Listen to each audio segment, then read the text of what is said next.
All right, I am back with another episode of, I don't know what to call this YouTube channel. So if you have a name, please throw them out. It was gonna be for my kids because I'm trying to document this for my future kids. But as I was doing it, it's just kind of creepy. Like trying to talk to my future kids is just weird. So it was gonna be for my kids, but now I don't know what to call it. So feel free to help me with that. On better news, I got a new profile picture for the channel. It is a picture of me and Bronxy in Joshua Tree. My buddy Clayton, who is actually my real estate agent, helped design this logo for me. So let's get into it. This video is the process of how I designed the home I am building in Joshua Tree, California. I loved the entire design process, working with my architect, working with my structural engineer. I think it went really, really smoothly and I'm super happy with the end product. But before I go into the process of how I designed it, I want to take a step back and first say that I am not a designer, I am not an architect, I am not a structural engineer. I know very little about architect in general. I know nothing. However, I think that the most important aspect of what helped me through this process was that I'm an aspiring director. And that played a big factor in me being able to design a house because a lot of designing a house is visuals. And as a director, I am trained to be able to see the shot, be able to see the scene before we press record. And a lot of that has to do with making decisions. A lot of directing, pretty much directing 101 is have an opinion. If you have an opinion and have a vision, that's like 99% of directing in my opinion. So my red light just turned off. And so I'm going to turn it back on because I like the ambiance of it. All right, so we got the light back on. Now everything looks all pretty. I feel pretty, oh so pretty. So without further ado, let's get into the process. Let's get into how I started all the way to getting everything I need to have in order to permit the house and start construction. So first thing I did was drive around and look at houses.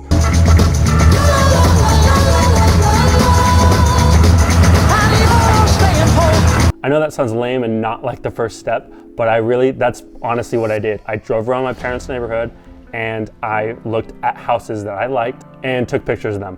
I'm not sure if that's legal and I'm not admitting to a crime right now, so I allegedly took photos of houses in my parents' neighborhood and used it as inspiration. I'm innocent, Red, just like everybody else here. First thing is get inspired. I knew I liked very modern, minimalistic with a touch of farmhouse. And so when I was driving around, looking online on Google, I looked for modern, minimalistic homes that I could get inspired from. The other thing that helped me was researching other Airbnbs in Joshua Tree. In doing that, I found out that 1 bedrooms rented less than 2 bedrooms. So I knew I wanted to make a 2-bedroom with a pull-out couch, which was able to then sleep 6 on Airbnb, which then you could rent it for a higher amount of money and make more money. Figure out how many bedrooms and bathrooms you want so that you can have the cheapest build, but for the highest return on your investment. So I knew that a 1,000 square foot home would roughly cost around $300,000 to $400,000 to build all in. And I also knew that 2 bedrooms rented out for a lot more in Joshua Tree than 1 bedrooms did. Being able to sleep 6 in an Airbnb in Joshua Tree was very important for me, so I wanted to make sure that when I built the house, it had 2 bedrooms at least. Also, I'm gonna take a second and self-plug again. If you like the content I'm talking about, please like and subscribe. It helps the YouTube gods and helps me grow my channel. Each new subscriber means a lot to me. Obviously, with my 14 current subscribers, every single new one helps. So please like and subscribe this video. Help me! Help me, Rod. Help me! Help you. Help me. Help you.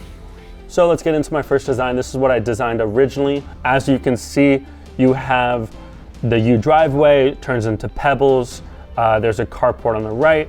You open the door, the living room was right in front of you. There was an island kitchen area right to the left. Then there was 2 hallways, one to bedroom number 1 and one to bedroom number 2. There was an outdoor shower that I really liked, and then a pergola, and then an outside seating area. I knew I really wanted an outdoor shower. I knew I wanted 2 bedrooms and 2 bathrooms. So this was the original concept that I had. So after having this written out, I knew the next step was to find an architect. There are 2 options you can do. You can either find an architect or a draftsman. A draftsman really takes what you did and just kind of finalizes it. Then they basically get someone who's certified to stamp the plans, and then you can submit it. When you work with a draftsman, it's a lot more collaborative and it's a lot more give and take. As my first build, I knew I wanted to work with an architect, someone who's experienced, someone who's done this before, because I obviously haven't. So I wanted to make sure that I worked with someone that was a professional and really good at what they did. So I went with the architect route. You know, girls find architects very hot. Draftsman, you're gonna spend around $2 to $3 per square foot. Architect can get anywhere from $5 to $10 a square foot. So the prices range a bunch. So when finding an architect, this was kind of tricky, but like pretty much everyone does, I went to Google. I typed in Joshua Tree, California architect, and obviously tons of them showed up. And so I spent an entire day just calling them. Some things you should ask when you call these architects is ask for previous work, ask for their experience, how long they've been an architect, and for them to quote you based off of your original design that you kind of drew up. Another thing to note when looking for an architect is find his past work. When looking for an architect, I wanted to find someone who's worked in my aesthetic, worked in the style I wanted to create, which was a very minimalistic, modern style. So look for his past work, look for his previous homes that he has built to make sure that his aesthetic aligns with yours. So I got a bunch of different quotes from architects, and I just went one by one. Some architects were good, some architects were bad, some architects wanted to quote me $15,000, $20,000, some architects wanted to quote me $2,000. Here is a tip: don't always go with the cheapest one. For me, I went somewhere in the middle, and the reason why I went with the guy I went with was because of this main reason. He just completed a project in Joshua Tree and was currently working on a project in Joshua Tree. Why is that important? Well, basically, when you submit your plans, the city's gonna give you revisions. I want an architect that has worked with the county and has done the revisions. Not only that, but he also had a structural engineer that he brought onto the project that was his go-to guy, so I didn't have to spend time looking for a structural engineer. And the best part for me was that the site plan was included. Now, site plans aren't that expensive to get, they're about $100. One thing you need to know is that when you do your permitting, when you do your water and electricity, when you do your septic, you're going to need a site plan. And so having him be able to design a site plan for me was a no-brainer, and that's why I went with him. And he is a legend. His name is Bruno. I'm gonna link to his stuff either left or right. Check him out, tell him I referred you. He will give you 0% off of his rates, but he's a legend. Work with him, he is the man. So I took my very poor drawn architect plans and said, hey man, this is the kind of design I want to do, 2-bedroom, 2-bathroom, around 800 to 1,000 square feet, and he ran with it. So then he said, I'm gonna send you 5 designs, they're all gonna be a little bit different, but you kind of tell me what you like of each one, or if you like one in particular, and then we'll fine tune that specific one. So if we dive in, as you see, the first one was pretty much how I designed it on the page. The second one was the kitchen against the back wall with the 2 bedrooms, 2 closets, and 2 bathrooms. That was kind of similar to the one I was talking about. The third one was the kitchen on the right with the 2 bedrooms on the left. The fourth one was 2 bedrooms on either side, which I thought was interesting, with 2 closets and 2 bathrooms on either side, kitchen in the back. And the fifth one was the same thing, but the closets in the middle. So after going back and forth, I thought I wanted to do the first one, but then I sat for about a week, really took it in, and I finally decided on the fifth one. I told him the fifth one, but I wanted some changes. So one thing I didn't even think about was having owner closets and how important that is. I need a place to store toilet paper and cleaning supplies and everything else. I can't tell you how happy I was to have an actual professional who's done this before and help me with that, because that was a lifesaver. If you look at this design, I really like that you had the bedrooms separated, the 2 bathrooms separated, you had 2 owner closets I really liked. It ended up being 1,100 square feet, which I really wanted to stay under 1,000, but obviously I liked this design too much to not have the extra 100 square feet. So we made some revisions off of this. Next was to add a pergola, a carport to the right. I wanted an outdoor shower, so on this plans, you really saw me struggling with putting 2 outdoor showers or putting a carport on the right. I kind of went back and forth. We came up with a solution. You'll open up to a big living room where we'll have couches and a TV. To the left, you'll have your kitchen where you'll have a big island with the stove and the refrigerator against the back wall. On the left, you'll have a bedroom, and on the right, you'll have a bedroom. Each bedroom will have a floor-to-ceiling window and a door leading outside. Something to note here is I took away the closets. Since this is going to be an Airbnb, not a lot of people are storing clothes in a closet. I'm going to do a rack and a luggage cart. It saves me space and it allows the bedrooms to be bigger. That then is going to open up to the bathroom.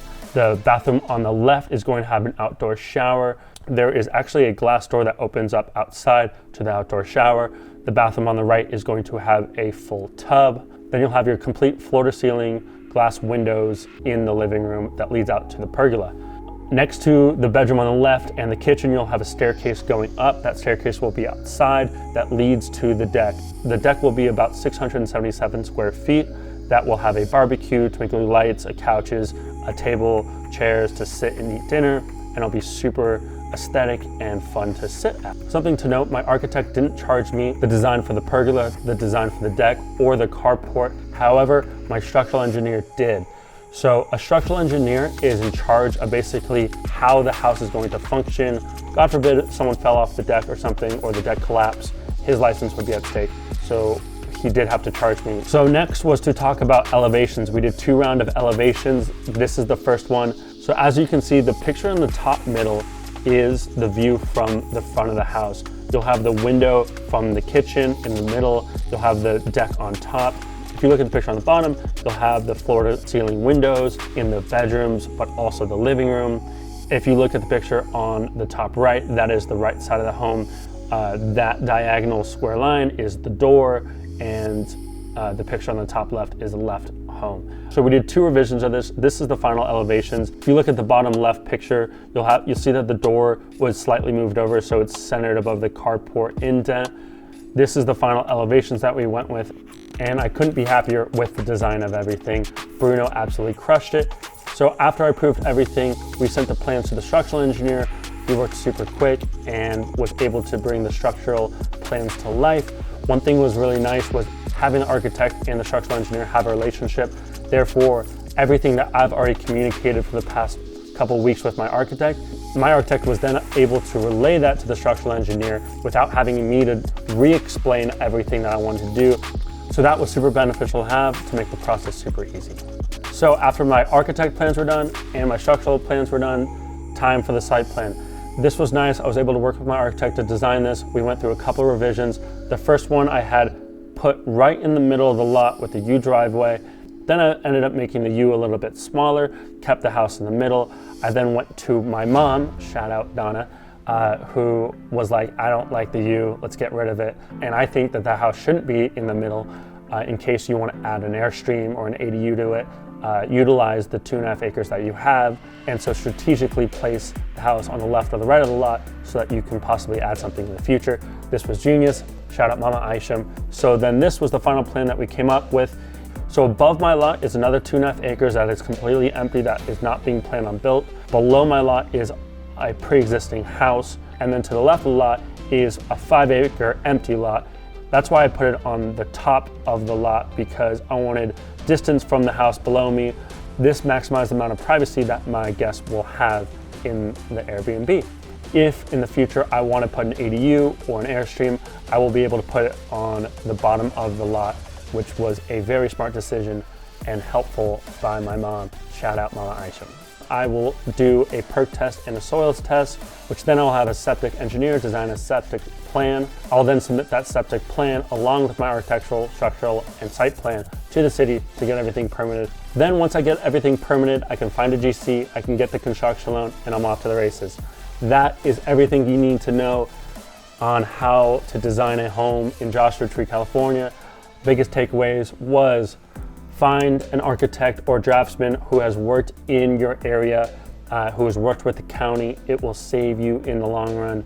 Next, don't always go with the cheapest one. Find someone who has worked with your style, with your aesthetic that you want to create. So that is everything you need to know from after you buy the land to designing your home and getting everything started. So the next video I plan on do is how to permit a home in Joshua Tree. That would be technically the next step of this whole process of building a home and getting everything done. However, they happen kind of simultaneously. I'll talk about how and what you can do simultaneously in the design process, in the permitting process, which is like septic and percolation tests. You can do all of that kind of while you're doing everything. I'll get more into that in the permitting video. And so I will leave you with this, since I'm not doing a fancy B-roll video. Here is a 3D rendering of my Joshua Tree home. Enjoy.